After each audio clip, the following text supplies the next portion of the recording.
أشهد أن لا إله إلا الله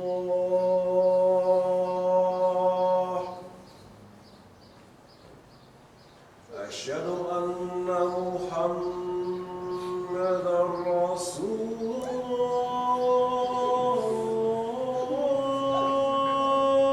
الله أشهد أن محمدا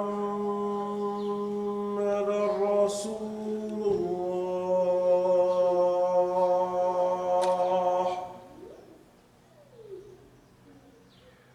حي على الصلاة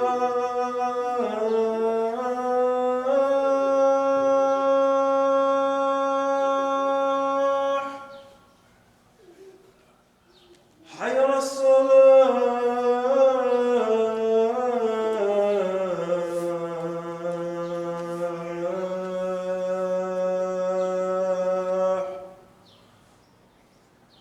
حي على الفلاح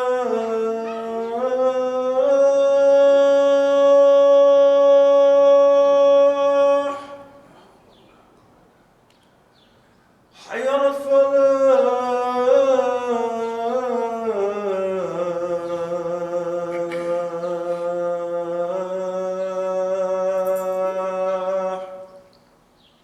الله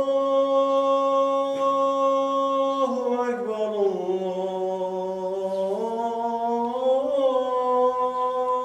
الله أكبر لا إله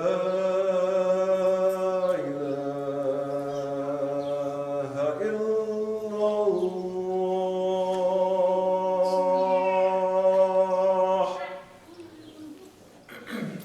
بسم الله الرحمن الرحيم. الحمد لله نحمده واستعينه واستهديه واستغفره وأؤمن به جل وعلا ولا أكفره وأشهد أن لا إله إلا الله وأشهد أن محمدا عبده ورسوله أرسله بالهدى ودين الحق ليظهره على الدين كله ولو كره المشركون. All praise belongs to Allah. We praise Him, we seek His help, His assistance, and His guidance. We believe in Him and do not disbelieve in Him. I bear witness that there is no God but Allah, and Muhammad sallallahu alayhi wa sallam is His servant and messenger. Allah sent Him as Muhammad with Deen al-Haq, the religion, the way, the methodology of truth, and this way of life known as Islam will rise to its proper position in this world, whether the mushriks like it or not. أما بعد فإن أصدق الحديث كتاب الله وأوثق الأمور كلمة التقوى وخير الملال ملة إبراهيم وخير السنن سنة محمد صلى الله عليه وسلم وخير الملال ملة إبراهيم وخير السنن سنة محمد صلى الله عليه وسلم وأشرف الحديث ذكر الله وأحسن القصص هذا القرآن وخير الأمور أوازنها وشر الأمور محدثاتها وأحسن الهدي هدي الأنبياء وأشرف الموت قتل الشهداء وأما علم دلالة بعد الهدى وخير الأمال ما نفاء وخير الهادي ما اتباع وشر الأمة أما الكلب.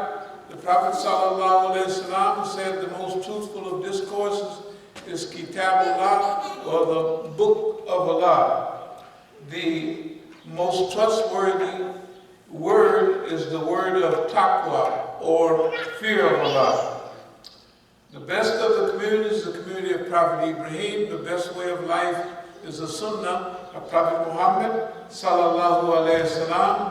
The remembrance of Allah is the most glorious of all things. The best of all narrations is Quran.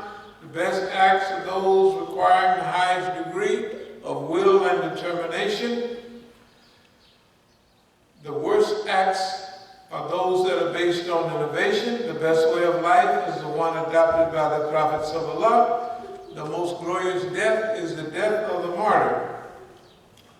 The most wretched blindness consists of going astray after finding the right way. Best of acts is the one that yield benefits. Best guidance is that which people may be able to follow. The worst blindness is the blindness of the heart. Bismillah ar-Rahman ar-Rahim. Inna Allah yahmaru bil-adli wal-ihsani wa-ita'i dil-qurba wa-yanha anil-fashai wal-munkari wal-baghi ya'idakum la'alakum tadhakkarun. Allah commands justice, the doing of good, and liberality to kith and kin. He forbids all shameful deeds and injustice and rebellion. He instructs you that you may receive admonition. فَمَنْ يُرِيدِ اللَّهُ أَنْ يَهْدِيَهُ يَشْرَحْ صَدْرَهُ لِلْإِسْلَامِ. Those whom Allah in His plan willeth to guide, He opens their breasts to Islam. يَا أَيُّهَا الَّذِينَ آمَنُوا اتَّقُوا اللَّهَ حَقَّ تُقَاتِهِ وَلَا تَمُوتُنَّ إِلَّا وَأَنْتُمْ مُسْلِمُونَ. O you believe, fear Allah as He should be feared, and do not die except in a state of Islam. وَاعْتَصِمُوا بِحَبْلِ اللَّهِ جَمِيعًا وَلَا تَفَرَّقُوا. اذْكُرُوا نِعْمَةَ اللَّهِ عَلَيْكُمْ, and hold fast all together by the rope which Allah stretches out for you, and be not divided amongst yourselves. And remember with gratitude Allah's favor on you. كُنْتُمْ خَيْرَ أُمَّةٍ أُخْرِجَتْ لِلنَّاسِ تَأْمُرُونَ بِالْمَعْرُوفِ وَتَنْهَوْنَ عَنِ الْمُنكَرِ وَتُؤْمِنُونَ بِاللَّهِ. You are the best peoples evolved for mankind, joining what is right and forbidding what is wrong, and believing in Allah.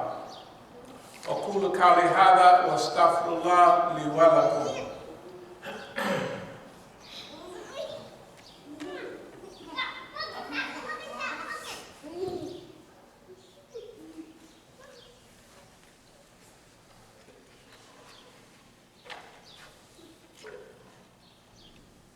بسم الله الرحمن الرحيم.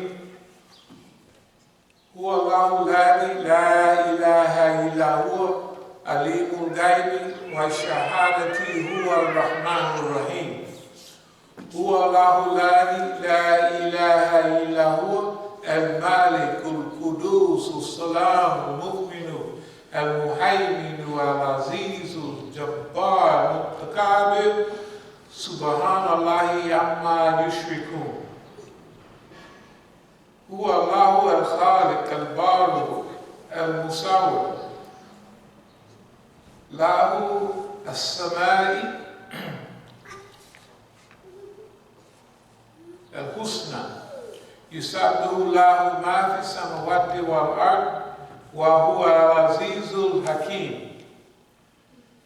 He is Allah, who there is no deity except He. He, the all-knowing, the unseen and the seen. He is the compassionate, most merciful. He is Allah, whom there is no deity except He, the King, the Holy, the All-Perfect, the Giver of security, All-Supervising, the Almighty, the Compeller, the Sublime. Sacrosanct is Allah, for whom there is no associate. He is Allah, the Creator, the Originator, the Giver of shape and form. His are the names most beautiful. There declare His sanctity, all that is in the heavens and the earth, and He is the Almighty, the All-Wise. Asma al-Husna is the most beautiful names of Allah, and of course all the attributes of Allah are the most beautiful. This happens to be some of the ones that are mentioned first, and it comes directly out of Quran.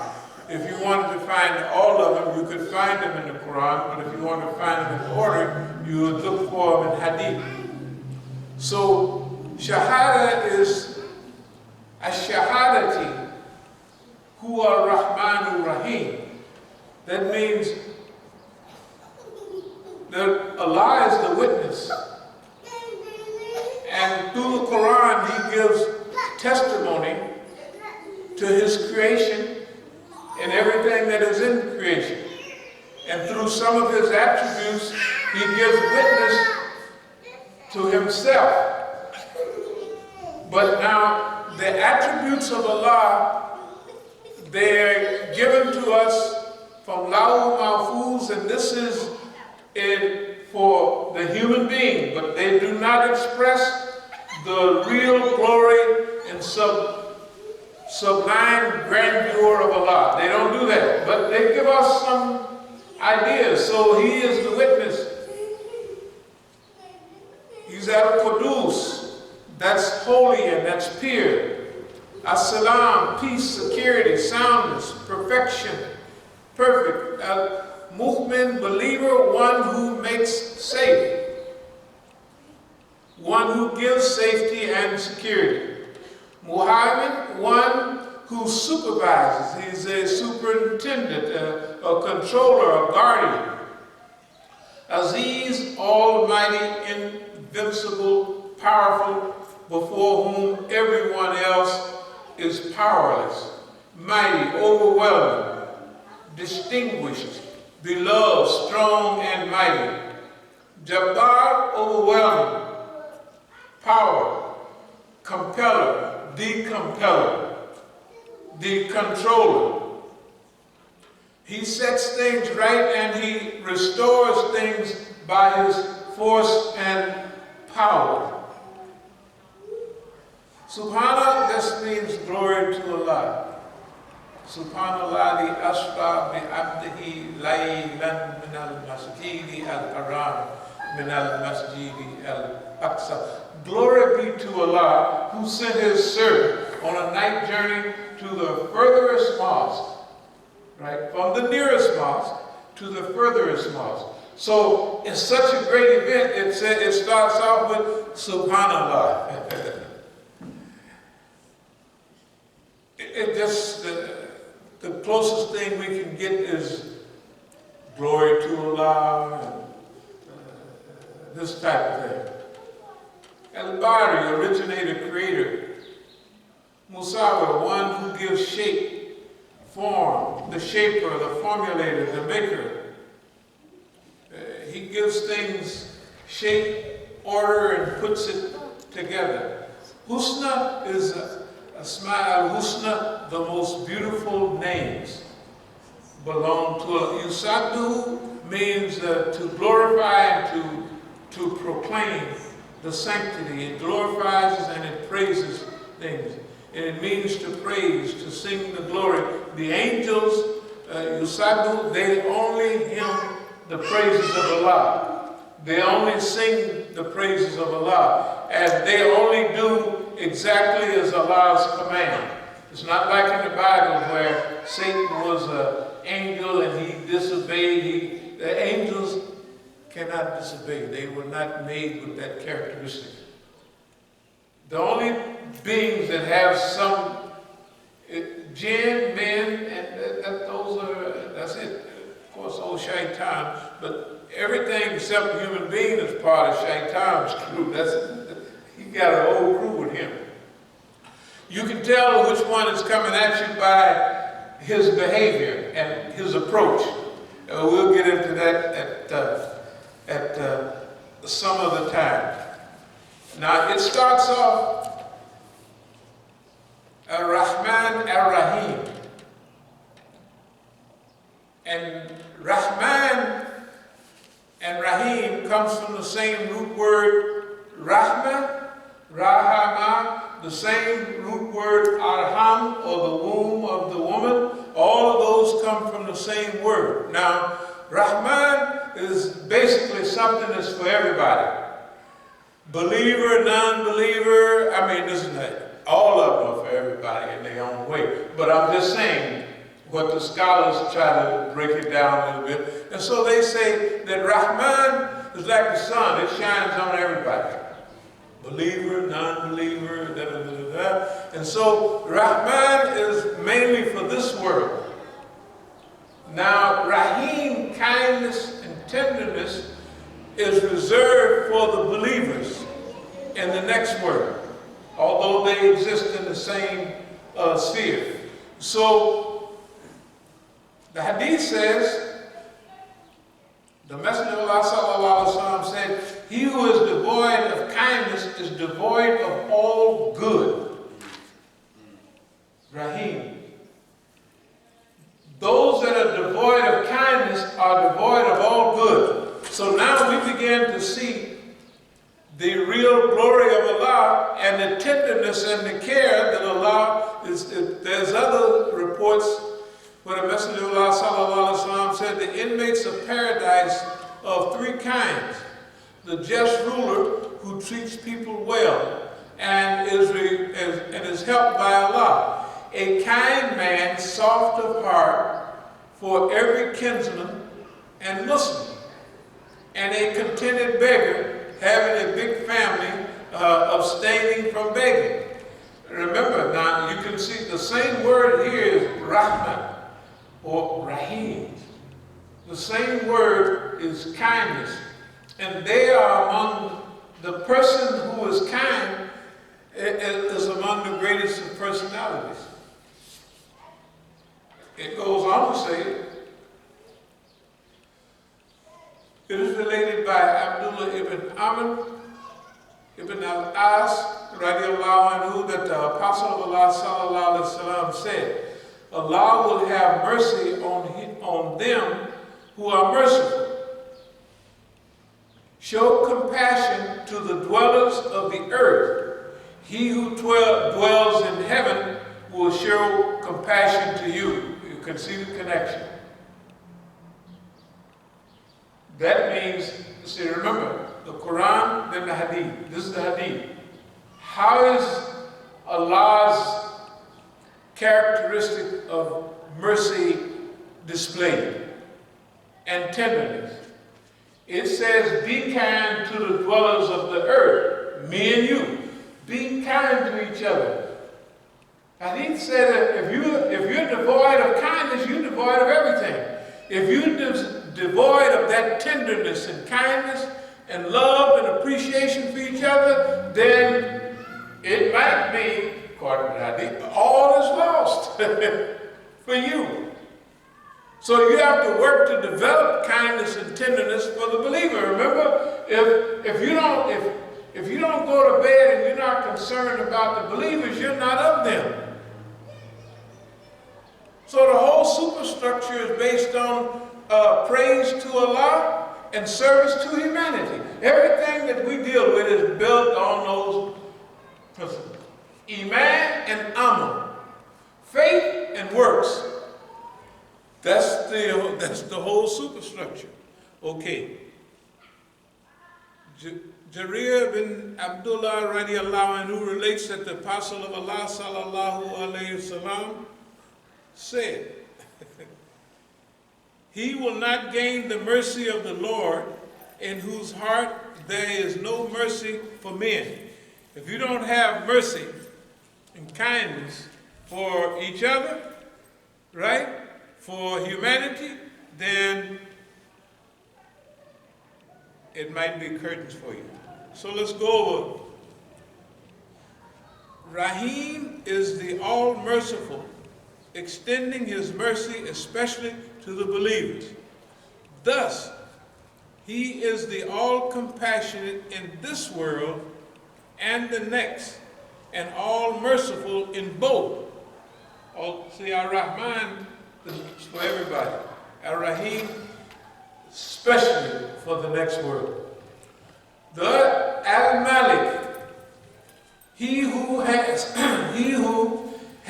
power to bring from nothing into being. Now there's something that there's al-Malik, Malik, Yawmiddin, King of the Day of Judgment, Master of the Day of Judgment. Remember a week before last, we went through the basic characteristics of King and Master, but if we just say King, or if we just say Master or Lord, it don't get that. This is the reality that can bring something out of nothing. Now, everything we do, we got to get together and make, you know what I mean? We got to make something. We can make a car out of plastic, steel, and all of that. But we can't make something out of nothing. We can't do that. And there it is. And it works perfectly, and it's in harmony with the whole Rahman Rahim is so beautiful. Look, by the time you get to the characteristic of Malik Yawmiddin, that's reflected in the whole creation. Just think of the beauty, the unity, the harmony, and the compassion that Allah put in the creation. Imagine the unity in creation. Everything fits. Everything works with something else to produce something else. If water falls down from the sky, if Allah sent water down from the sky, it flows, each stream, right, flow according to its own capacity and its own ability, right? And that same water that was sent down to the earth, it goes out to the ocean and it's pulled back up into the stratosphere or the atmosphere. All that's a great miracle. That's Allah's mercy. Why? Because everything, the Quran says, I created every living thing out of water. Right? Everything needs water. Every living thing needs water. So Allah subhanahu wa ta'ala has created everything, and then He gave it something that everything in the universe or in the earth is guided back to water. But it's not guided nowhere, it's guided back to what Allah created. So the fish swim in salt water, but they got freshwater fish too. And when the great sun sucks up all of that, turns it into gas and everything, the wind blows it over all parts of the earth, and that water comes back down in those specific places, in those specific amounts. That's part of the rahmah of Allah. Now, again, Malik created stuff out of nothing. Qudus, Qadasa comes from the word purity. Allah is al-Qudus. That means Allah is pure, clean, and perfect. As-Salam has many characteristics to it, but he from whom oppression and creation can feel secure. You know, security, salam, a peace treaty, salamity, all of that comes from the word salam, right? I'm just telling you. And even amana, and amana is a trust. It's not just iman, but it's a whole trust. We'll get to that in a minute. One who is free of all defects and flaws is perfect. That's Allah. That's as-salam. Al-Mu'min, one who provides peace and security, or one who secures his friends from his own chastisement, and his slaves from any oppression from himself. Now remember, all of this is blended together. What rule did Allah ordain on himself? The rule of mercy. I have ordained on myself the rule of mercy. Right? And my mercy outweighs my what? My wrath. Allah has wrath too. We want to get away from the wrath, right? In al-Faqih, that's what we want to get away from, the wrath of Allah. So there is a wrath of Allah, but Allah's mercy, kindness, and tenderness outweighs, right, his wrath. And so He's ordained for Himself And we can see it everywhere, the rule of mercy. Muhaymin, Ibn Abbas, radiallahu anhu, stated the meaning as witness and watcher. He's watching everything. That is, he watches over the deeds of his slaves. Now, in everything else, slaves, we African Americans, so we don't like to hear the word slave, but Abdullah, the slave of Allah. To be the slave, conscious slave of Allah, is the greatest elevation you're going to reach. Ain't no bigger than that. To be Abdullah, the slave of Allah. That's not the slave of Mr. Jones and all that. That's different, right? We were Mr. Jones, boss man, slave. That ain't nothing. That was a slave being a slave of another slave. He was a slave. Slave Jones was a boss man, a slave too. He just didn't know it. Yeah, he knows it now. Yes, indeed, he's got a whiff of it.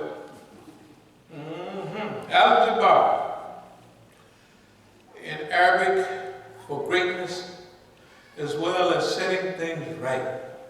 Al-Jabbar. He who reforms affairs of his creation. And another meaning is it said, he's a binder who binds his creation to whatever he decides. You know, when you get a little feeling of Islam, the old Greek gods and all them people, they wasn't that nice. You know what I mean?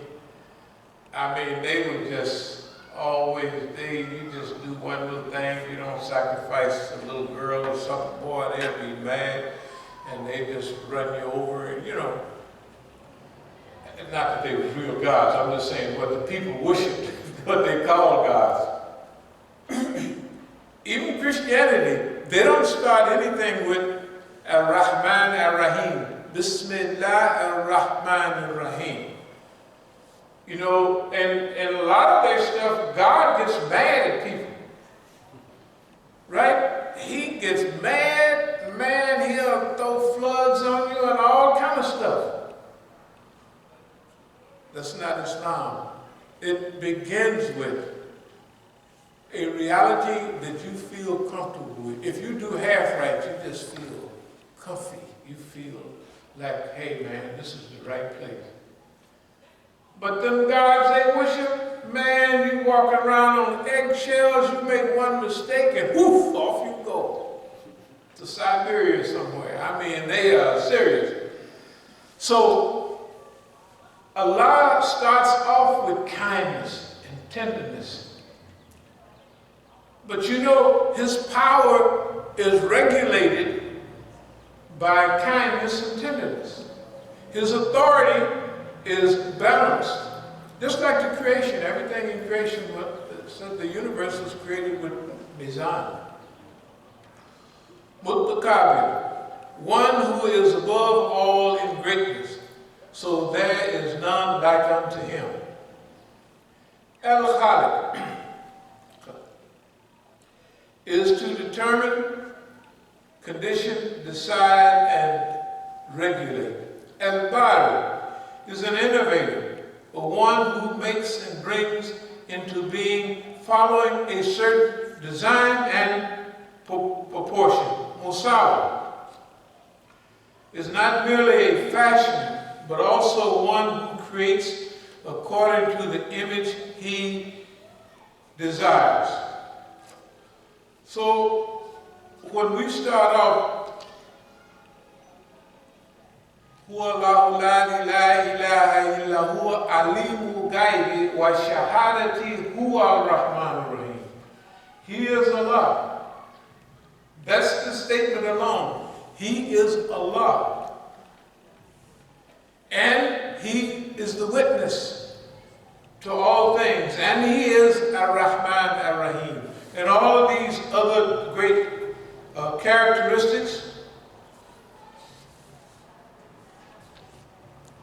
Let me read a few more hadith. I think I might have read it. It is related by abdul-alim that the Prophet of Allah sallallahu alaihi wasallam said, yes, Allah will have mercy on them that are merciful. Show compassion to the dwellers of the earth, he who dwells in the heavens will show compassion to you. It breaks down again to me and you, to how we deal with each other. So this great creator of all things have broken down this way of life so it is functional, right, with you and I.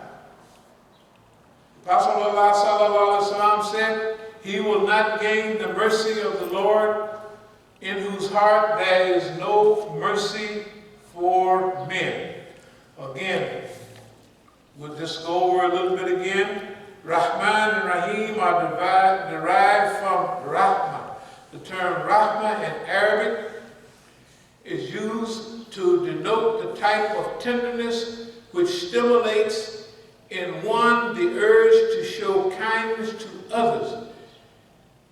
Its connotation is wide enough to cover the qualities of love, compassion, benevolence, and generosity. So again, we see Rahmah in all of the creation. Say, whoso is all that in the, say, whose is all that is in the heavens and the earth? Say, Allah's. He hath imposed mercy on himself as a law. My mercy encompasseth all things. In other words, everything that you see in the creation, there's Allah subhanahu wa ta'ala's mercy that is in them. Just a little something here. The design of the universe and outcome of divine benevolence. The machinery of life would not have come into existence if every action of it were not endowed with the talent for studying perfection. And why is this talent? The aim is to create and not to destroy, to produce harmony and not disorder. And why so? The intellect of man has wrangled over this fact of life and has found no intelligible explanation. But the Quran points out that this is so because Rahmah, pervading the nature of the universe, and because the demand of Rahmah is to produce harmony, so much so that a definite design underlies the formation of the universe and the constitution of every object therein. In other words, everywhere we look, we see certain things. We see balance. We see harmony. We see unity.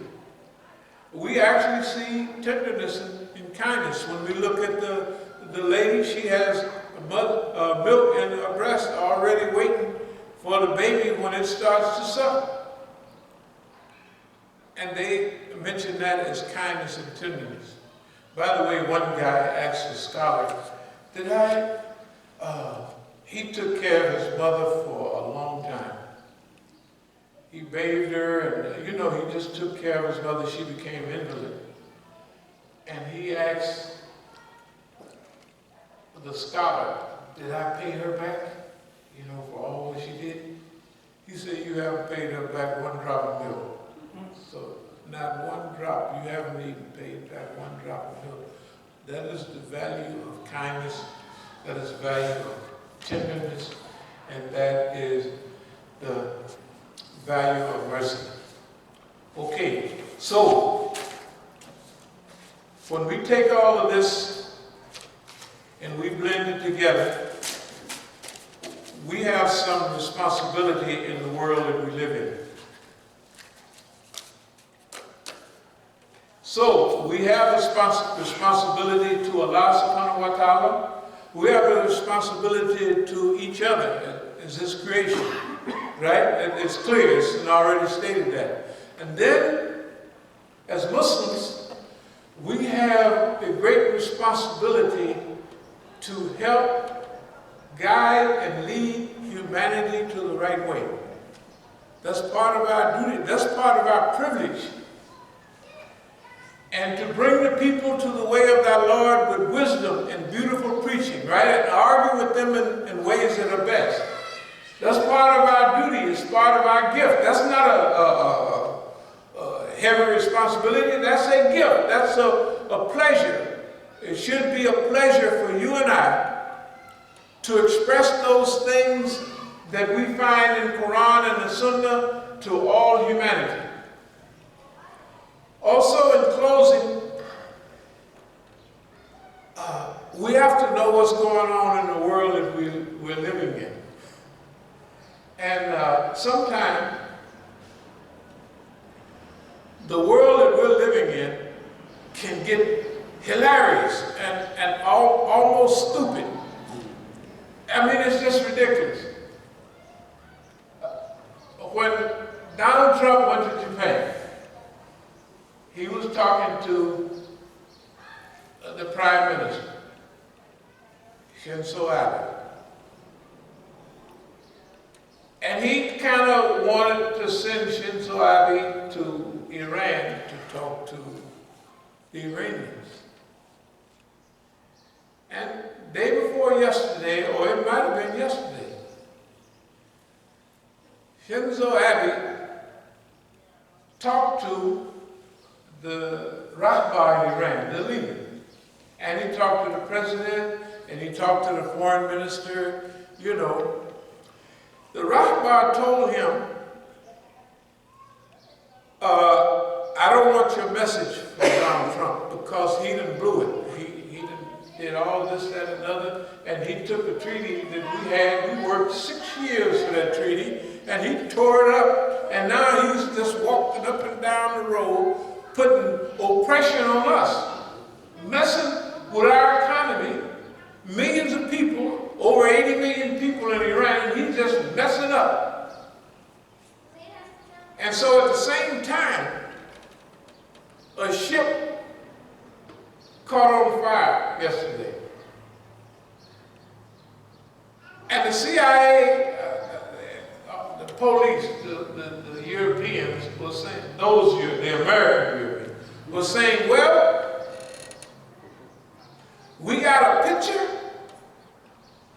of the Iranians taking some kind of explosive device off the ship that blew up. Now the people, Iran rescued one of the ships, they rescued themselves. And all of them people said, no, that ain't what happened. They said, we all saw a flash. That means it was a rocket propelled something or other. Hit the boat, it went up, they put out a mayday and they called, and the Iranians got there first. And they rescued them. You see pictures of them, they're all happy as they can be, rescued. And so, this happened just at the time, I mean, the minute the Rahbar told Shinzo Abe, no, we don't want to have nothing to do with Donald Trump. He's not trustworthy. Why should we talk to him? He done already tore up, can you imagine? He done tore up everything we had going on, so we're not talking to him. At that minute, bam, everything happened. It's so backwards, so predictable. Not only Europeans don't believe it, Muslims nobody believe it. Even the ones that say they believe it don't believe it. They know it's all, they call it corny. It's the most ridiculous thing you ever seen. Now we have to be able to relate the global, and I just mentioned that. But the things that are going on in the world, the American people aren't sharp. You talk to them all the time. They're not sharp. They don't know none of that stuff. They had something on Afghanistan, and they had one of the great, several years ago, newscasters talking about that part of the world. You know how they did it to the Americans? They had a big map on the world, of that part of the world. When he talked about Egypt, he stood on Egypt. And when they talked about Afghanistan, he walked over Iraq and all that, Iran, and he stopped right there in Afghanistan. Why? So the American people would know what they're talking about. Imagine, you're with them all the time. Do they even know where we've come from? Do they know that the United States, do they know that Saudi Arabia started all of this trouble over there? They created Daesh, ISIL, they created all of those people, right? And everywhere you find a problem, you find them. You find them. And they always messing up.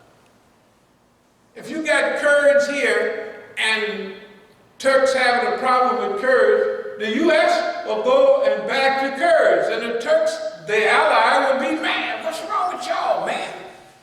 I'm not saying the Kurds are right or wrong. They did carry around the Israeli flags last year, wasn't it? Last year, 2 years. I don't know what's wrong with them, but I mean, we for freedom, for liberty, but everybody, but not with no Zionist flag, waving no Zionist flag. Anyway, it don't make no difference. All of these things, we have to be aware of ourselves so we can explain it to people. Because to lead people through this system of darkness that they have, we have to be able to show them that the only people that the FBI, the CIA, is there to bear witness to what President Eisenhower said in 1960 when he was going out.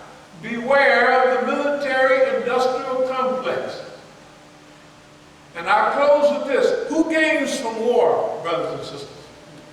Who gains from war? International banks. The people that make the weapons. People who finance the weapons. And who do they sell them to? Both sides. You can have weapons. So therefore, the CIA and all those groups are in every country in the world to do what? To make war, because they don't make no money on peace. And they have our slow children in the army going over there and they get blew all up, and if they live, they come back here and they live, they're homeless, half of them. Tell the truth. Homeless vets is big numbers. They're smaller now, but homeless vets, you go and put your life on the line for these bums, and you get back here, they ain't got no job for you, they ain't got nothing for you. You know, they killing, they losing more veterans, more military personnel from suicide in America than they are from battlefield death. Right now, been happening. In wars without end, Afghanistan, they got 18 years here now. And they went over there for nothing. They went over there and bombed those people they were already bombed into nothingness. And they bombed them again and again and again. Talking about they looking for Bin Laden. Bin Laden was their homeboy, isn't that right? Bin Laden was their homeboy. Daesh, ISIL, all those, they their homeboys. Before the Russians started bombing these groups in Syria and what have you, right? And in Iraq, the U.S. had been bombing them for 2 years, hadn't hit nobody. And how can all of these guys roll out of Iraq and all of that with all the same kind of brand new Toyota trucks, you know, the white Toyota trucks, all unified, all enemies of humanity are well armed and well organized. And people that's fighting for freedom got sanctions on them, isn't that right? They're being cut off and isolated. If we don't tell the world about it, they're not going to know. And I close with this. We always talk about our great duty to get around to all the American people and to help them with things like opium. White folks don't know that the big white folks in the companies is hooking them on dope. They don't know that they're the target. Why we know they were the target? Because they worked on us in the 1960s, remember? The rebellion going strong. 1 year later, the rebellion dead. What is it? Heroin, opiates, isn't that right? They know it works. White folks got all these guns, right? And they militant and everything. The big white folks want to take their guns from them. That's why every school shooting, everything like that, that's the police doing that. Why? To make people hate guns. Why? Because the Revolutionary War was won by militias, farmers, and everybody like that, because Americans all owned weapons, and they hunted and they shot Indians, and they got their freedom, not by regular army troops, right, but by militias. They fought them redcoats, the most well-armed and technical crew in the world at that time, the British Empire. But these ragtag farmers beat them. Why? Why they put it in the Constitution? After freedom of speech, press, and religion, the next is the right to bear arms. And they want them weapons from them white folks because they ain't worried about the Negro. You notice they ain't saying nothing about Negroes. Why? Because Negroes ain't gonna shoot nothing but another Negro. When the police get shot, who shoots them? White folks. Every time. They talk about Blue Lives Matter, they ought to talk to the white folks about that, not us. The Negro don't get a chance, do he? Gun, bam, bam, bam. 40 shots, 50 shots, the Negro is dead. Isn't that right? He's dead and gone. But white folks, they take it a little easy on them. They give them a little chance. So the white folks come out blazing. Not only blazing, but they know how to use their weapons. Negroes watch movies. Do he train with weapons? I saw the Negro. I was no, you remember this boys in the hood, they do this stuff. The nigga for a silence and put a potato on the end of the pistol. The nigga done too. Y'all saw that? The nigga put a potato for silence. Do y'all remember? He put a potato, and then the Negroes, they teach them to hold the gun sideways. Y'all true? Nigga, why are you holding a gun sideways when you're supposed to get a certain position? Isn't that right? And you brace one arm on the other, one hand on the other. And you can bam, bam, bam. You can keep doing that all day long. What about sideways? Yeah, I get you, boy. That's why the Negro, the safest place to hide, and I'm closed, but the Negro is right in front of him. He'll miss you every time. But if you got your little kids in the window playing and stuff, they'll kill them all. The safest place to hide from the Negro is right in front of him. Just get right in front of him. Here I am. And he gonna pull that thing sideways, bam, hit your ear, bam, miss that, bam, go through the legs, he's gonna miss everything. But all the people in the neighborhood, oh, so you're gonna hear somebody holler way over across the street. Right? Granny, don't fall out of a car, lay it down. The Negro the child. Anyway, we have to tell people what's going on. Tell the truth. Because we're the only ones that know. The poor white man don't know that he's a target. That's our religious duty. We're here, believe it or not, remember, to help the people of America, all of them. We're here to help the people. That's why, and I'll close with this. The words that are used, that we always recite, remember, wali and hamim. Hamim in Arabic means warm, right, like warm water, whatever, right? He said that you might become their wali, friend, protector. And you might have a warm and fuzzy friendship. Hamim, warm, that's not the, right? Those two words tell you what our mission here in America, for all Americans.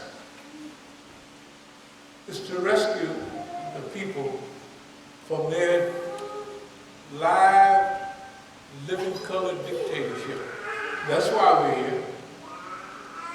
O Allah, we seek thy refuge from anxiety and grief. We seek thy refuge from lack of strength and laziness.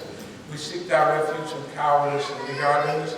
We seek thy refuge from being overpowered by debt and the oppression of men. O Allah, suffice us with what is lawful, keep from us what is prohibited. With thy grace, make us free from want of what is beside thee. Ameen. إقامة الصلاة. الله أكبر الله أكبر أشهد أن لا إله إلا الله أشهد أن محمدا رسول الله حي